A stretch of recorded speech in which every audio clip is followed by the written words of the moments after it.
चल देखिए, तो आज हम लोग पढ़ने वाले हैं कक्षा 10 का केमिस्ट्री का चैप्टर नंबर 3। ठीक है, चैप्टर नंबर आपका 3 पढ़ने वाले हैं, जिस चैप्टर का नाम है आपका धातु और अधातु। ठीक है, मेटल एंड नॉन मेटल।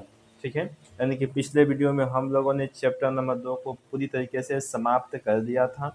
आज हम लोग चैप्टर नंबर 3 को पढ़ेंगे, धातु और अधातु को पढ़ेंगे। ठीक है, यानी मेटल एंड नॉन मेटल को। ठीक है, जैसे हमने चैप्टर नंबर 2 को पढ़ा वैसे ही हम लोग चैप्टर नंबर 3 को भी पढ़ेंगे। बहुत अच्छे से पढ़ेंगे, बारीकी से पढ़ेंगे, हर एक सवाल को समझ कर पढ़ेंगे। ठीक है, अगर आपको ऐसा कुछ लगे कि हमें समझ में नहीं आ रहा है तो आप हमें कमेंट कर सकते हैं। ठीक है, चलिए तो हम लोग शुरुआत करते हैं चैप्टर का। और अगर किसी को आपको पहले ही हम आज बोल देते हैं, किसी को अगर नोट्स चाहिए आपको किसी भी सब्जेक्ट का, ठीक है, क्लास 10 का, अगर आपको नोट्स चाहिए किसी भी सब्जेक्ट का तो आप हमारे नंबर पे संपर्क कर सकते हैं। ये हमारा नंबर है, देखिए आपको लिख देते हैं। ठीक है, आप इस नंबर पे हमसे संपर्क कर सकते हैं और आपको नोट्स मिल जाएगा। ठीक है, तो चलिए हम लोग शुरुआत करते हैं। देखिए पहला जो प्रश्न है आपका वो है कि धातु किसे कहते हैं। यहाँ लिखा है जी धातु, यानी कह रहा है कि धातु किसे कहते हैं। ठीक है, तो चलिए हम लोग समझेंगे, लिखेंगे कि वैसे तत्व जो ऊष्मा तथा विद्युत का चालन करते हैं और आघात वध तथा तन्य होते हैं उसे धातु कहते हैं। अब देखिए इसमें क्या कह रहा है कि तत्व जो होता है वैसा तत्व, यानी कि उस प्रकार का तत्व जो ऊष्मा के मतलब समझिए, ऊष्मा का है तो हीट, यानी कि जैसे मान लीजिए कि आग जलाते हैं तो गर्म होता है ना, तो उसमें से क्या निकलता है, ऊष्मा निकलता है। तो उसमें ऊष्मा का वो ऊष्मा तथा विद्युत का चालन कर सके, विद्युत कहें तो इलेक्ट्रिक करेंट। ठीक है, इसमें बिजली जाता है।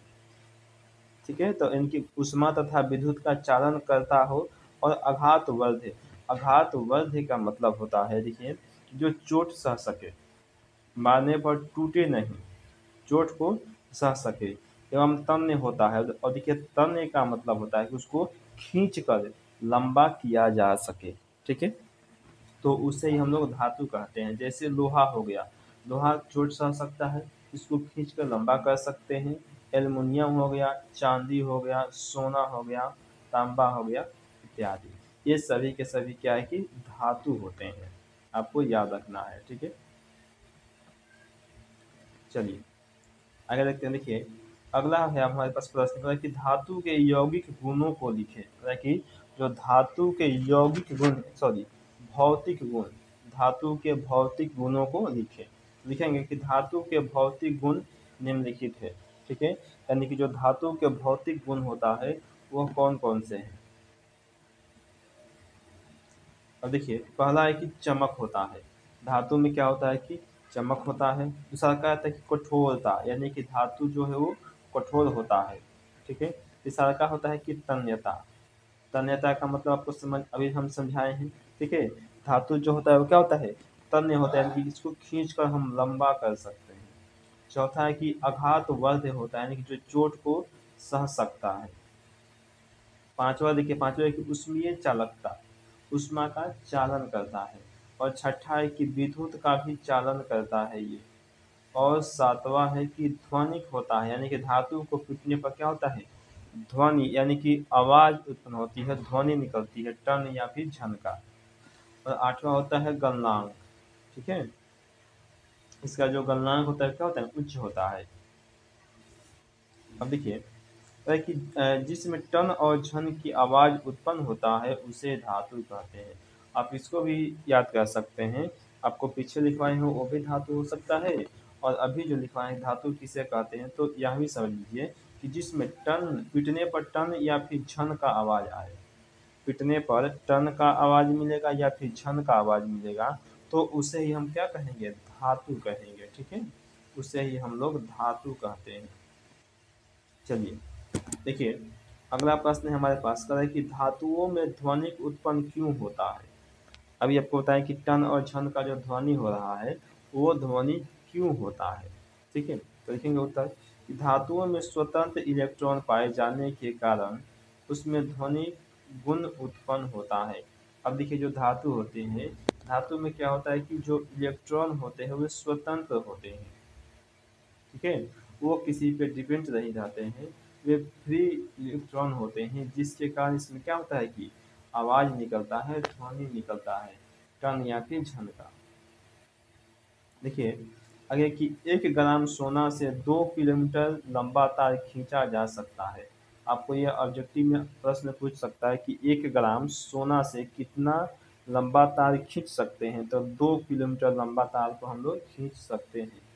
आगे अपवाद देखिए, अपवाद में विस्मत है जिसमें तन्यता का गुण नहीं पाया जाता है। देखिए विस्मत जो है वो क्या है कि धातु है, लेकिन इसमें तन्यता का गुण नहीं पाया जाता है। आपको ध्यान रखना है, ये जो धातु है वो तन्य नहीं होता है। ठीक है, चलिए आते हैं हम लोग अब सेकेंड चैप्टर में। देखिए जो साल का जो चैप्टर है आपका वो है कि विद्युत का सबसे अच्छा सुचालक चांदी होता है।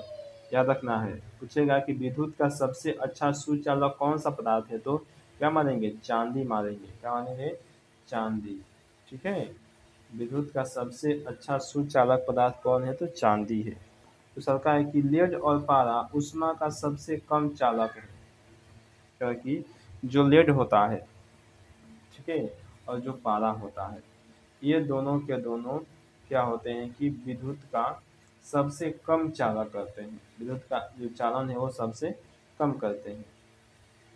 अगर देखिए आगे हमारे पास है कि पारा एक धातु है लेकिन यह द्रव अवस्था में रहता है। अब देखिए जो धातु होते हैं वे सामान्यतः सब के सब धातु क्या होते हैं, कठोर अवस्था में होते हैं, लेकिन आपसे एक प्रश्न पूछेगा कि ऐसे धातु का नाम बताइए जो कि द्रव अवस्था में रहता है, तो उसका नाम क्या है, तो पारा है। क्या है, तो पारा। ठीक है, पारा को हम क्या बोलते हैं, Hg बोलते हैं।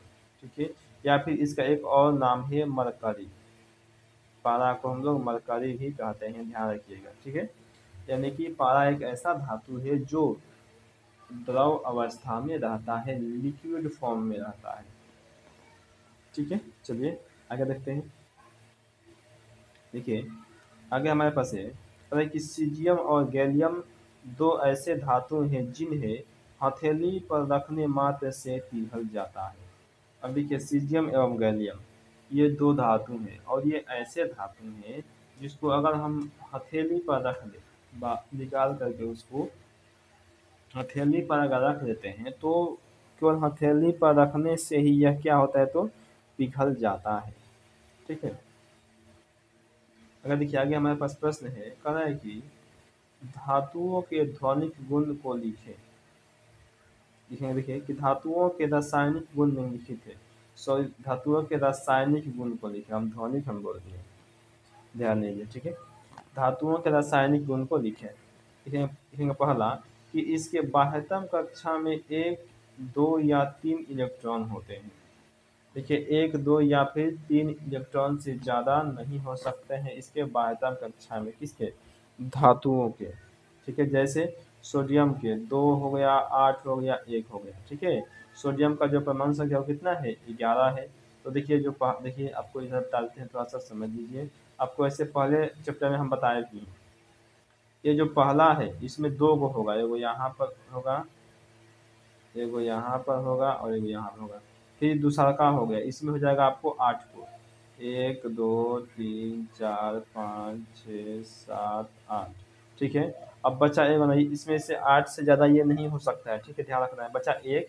तो अभी लास्ट वाला में क्या हो जाएगा आपका, एगो जो बचा है वो लास्ट वाला में हो जाएगा। ठीक है, तो वही कह रहा है कि धातुओं के बाह्यतम कक्षा में 1, 2 या फिर 3 इलेक्ट्रॉन भी पाए जाते हैं। ठीक है, अब देखिए दूसरा का जो है वो है कि धातुएं ऑक्सीजन से संयोग करके प्रायः धातु के ऑक्साइड बनाते हैं, जैसे Mg+O2 क्या बना दिया, MgO, यानी कि मैग्नीशियम प्लस ऑक्सीजन क्या बना दिया, तो मैग्नीशियम ऑक्साइड का निर्माण कर देता है। चलिए अगर देखिए 3 नंबर प्रश्न है, कहता है कि धातु प्रायः जल से अभिक्रिया कर धातु के हाइड्रोक्साइड बनाते हैं। देखिए जब धातु जल से अभिक्रिया करेंगे, जल से अभिक्रिया करेंगे तो क्या बनाएंगे, तो धातु के हाइड्रो ऑक्साइड बनाते हैं। ठीक है, चलिए देखिए अगला है हमारे पास चौथा कि हाइड्रोजन से अधिक क्रियाशील धातु प्रायः अम्ल से अभिक्रिया कर लवण बनाते हैं तथा हाइड्रोजन गैस मुक्त करते हैं। ठीक है, देखिए जैसे सोडियम प्लस हाइड्रोक्लोरिक अम्ल, यानी कि Na मतलब सोडियम, इससे मतलब हाइड्रोक्लोरिक अम्ल, और यहाँ बना दिया NaCl। ठीक है, और H2 यानी कि लवण बना दिया और साथ में क्या बना दिया, तो जल बना दिया। ठीक है, लवण बनाते हैं तथा हाइड्रोजन गैस, सॉरी H2 लिखा है जी, तो H2 का मतलब होता है हाइड्रोजन गैस। ठीक है, H का मतलब होता है हाइड्रोजन और H2 का मतलब होता है हाइड्रोजन गैस। अब देखिए जो पांचवा है वो है आपका कि कुछ धातुएं ज़्यादा क्रियाशील होने के कारण हवा में आग पकड़ लेती है, इसीलिए इन्हें केरोसिन तेल में डुबोकर रखा जाता है, जैसे लिथियम, सोडियम, पोटेशियम। ठीक है, ये देखिए ये जो धातुएं हैं वो अधिक क्रियाशील धातु है, और इनको क्या किया जाता है कि केरोसिन तेल में डुबोकर रखा जाता है, क्योंकि अगर ये हवा के संपर्क में आएगा तो इसमें आग पकड़ लेगा। ठीक है, देखिए आगे है पांचवा है कि धातु के ऑक्साइड प्रायः क्षारीय होते हैं, ये लाल लिटमस पत्र को नीला कर देते हैं। ठीक है, आपको ध्यान रखना है। चलिए अब इसके आगे जो प्रश्न है हम आपको अगले वीडियो में बताएंगे। आज यहीं तक हम रखते हैं। ठीक है, चलिए।